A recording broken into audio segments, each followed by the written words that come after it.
For this construction, we're going to work a little bit with proportions in that if you're given 3 segments, we're able to construct a 4th segment so that all of them are within proportion to one another. So you can see written on the screen here, we've got A over B equals C over D. Basically, I'm giving you the A, B, and C segments. Our goal is we're going to construct segment D and make sure it's in proportion with everything else that we already have. So in order to do that, the first thing that we're going to do is we're going to go ahead and draw in a couple of rays and form an angle.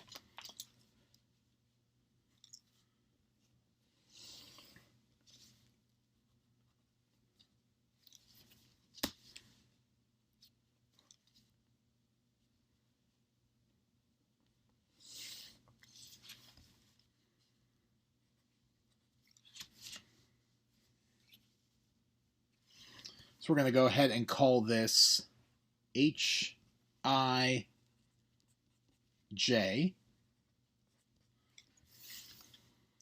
And once we have that, now the size of these rays doesn't matter too much as long as they're long enough to fit each pairing of segments. So we do want to make them substantially big enough to make sure we fit everything, especially within the confines of our paper.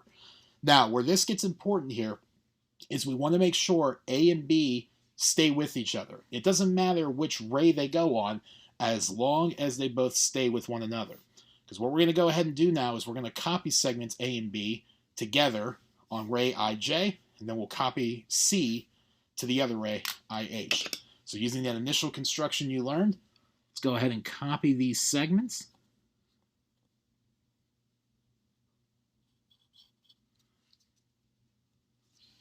So again, we'll use I as our center here. That'll be segment A.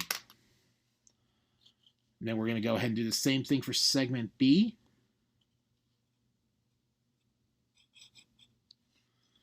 Now I want this to be right up against the end of segment A, so I'm going to make sure, again, my compass is where my marking and ray cross.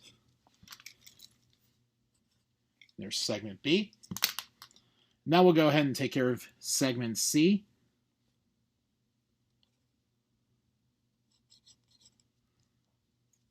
And again, we're going to put that on the other ray IH.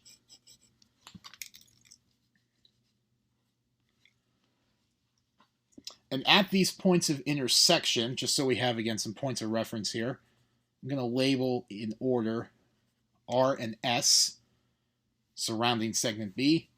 And at the end of segment C, we're going to call that point T. So we've copied the 3 segments that we have. Now our goal is, again, to find segment D so that it's proportional to everything else that we have.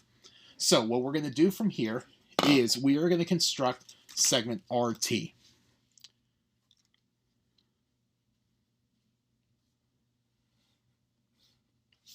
We're going to go draw that line in.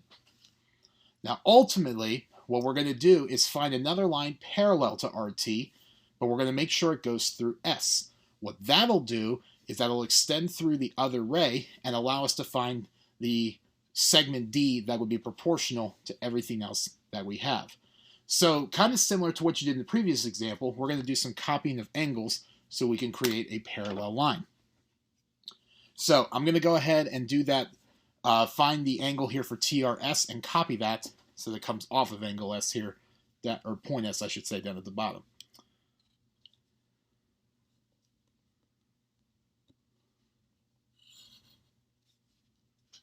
We got our arc there. We'll go ahead and copy it down here.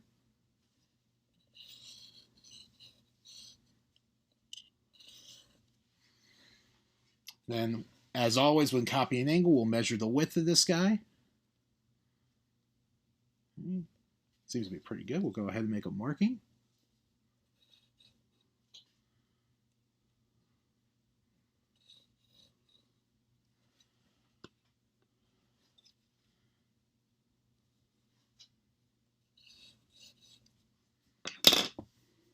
And then once we have that marking in, we're going to go ahead and connect from part S through that mark.